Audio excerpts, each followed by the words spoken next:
It is only fitting that I have the honor of Reid introducing me for this award. In many ways, my recognition would not be possible without our brotherhood. I truly consider him to be more than a friend. Eric, his wife, his children, they're all a part of my family. Not only did he kneel by my side during the 2016 NFL season, but Eric continued to use his platform as a professional football player to protest systemic oppression, specifically police brutality against Black and brown people. Eric introducing me for this prestigious award brings me great joy, but I'm also pained by the fact that his taking a knee and demonstrating during the national anthem to protect the rights of Black and brown people also led to his ostracization in the NFL, when he is widely recognized as one of the best competitors and in the prime of his career. You know, people sometimes forget that love is at the root of our resistance. My love for Eric has continually grown over the course of our ongoing journey. His brotherhood, resilience, and faith have shined brightly in moments of darkness. My love for my people serves as the fuel that motivates me and fortifies me on my mission.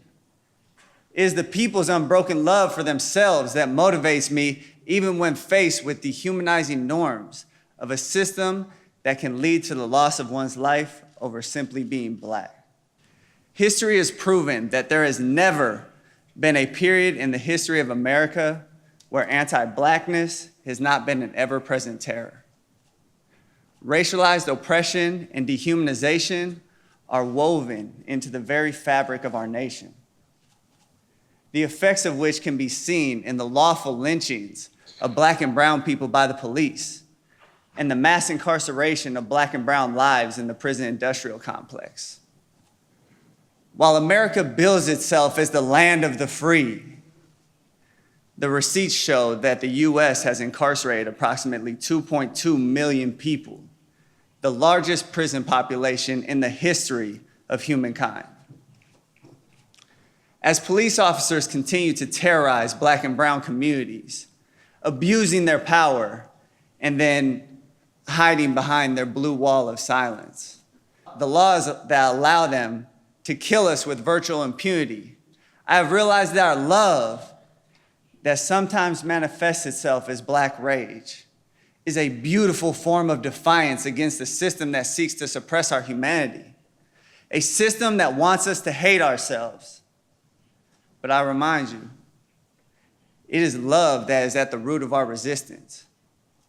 It is our love for 12-year-old Tamir Rice, who was gunned down by the police in less than 2 seconds, that will not allow us to bury our anger. It is our love for Philando Castile, who was executed in front of his partner and his daughter, that keeps us fighting back. It is our love for Stephon Clark, who was lynched in his grandma's backyard, that will not allow us to stop until we liberate our people. Our love is not an individualized love. It is a collective love. A collective love that is constantly combating forms of racialized hate.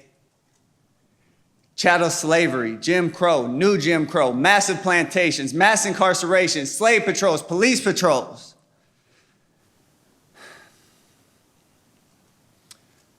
We as a collective, since the colonization of the Americas, have been combating collective forms of systemic racialized hate and oppression. But I am hopeful. I am inspired. This is why we have to protest. This is why we are so passionate. We protest because we love ourselves and we love our people. It was James Baldwin who said, "To be Black in America and to be relatively conscious is to be in a rage almost all the time." My question is, why aren't all people? How can you stand for the national anthem of a nation that preaches and propagates freedom and justice for all, that is so unjust to so many of the people living there? How can you not be in a rage when you know that you are always at risk of death in the streets or enslavement in the prison system? How can you willingly be blind to the truth of systemic racialized injustice? when Malcolm X said, "I'm for truth, no matter who tells it. I'm for justice, no matter who it's for or against. I'm a human being first and foremost, and as such, I'm for whoever and whatever benefits humanity as a whole." I took that to heart. While taking a knee is a physical display that challenges the merits of who is excluded from the notion of freedom, liberty, and justice for all, the protest is also rooted in a convergence of my moralistic beliefs and my love for the people. Seeking the truth, finding the truth, telling the truth, and living the truth has been and always will be what guides my actions. For as long as I have a beating heart, I will continue to work on this path on behalf of the people. Again, love is at the root of our resistance. Last, but certainly not least, I would like to thank Amnesty International for the Ambassador of Conscience Award. But in truth, this is an award that I share with all the countless people throughout the world combating the human rights violations of police officers and their uses of oppressive and excessive force. To again quote Malcolm X, when he said, "I will join in with anyone. I don't care what color you are.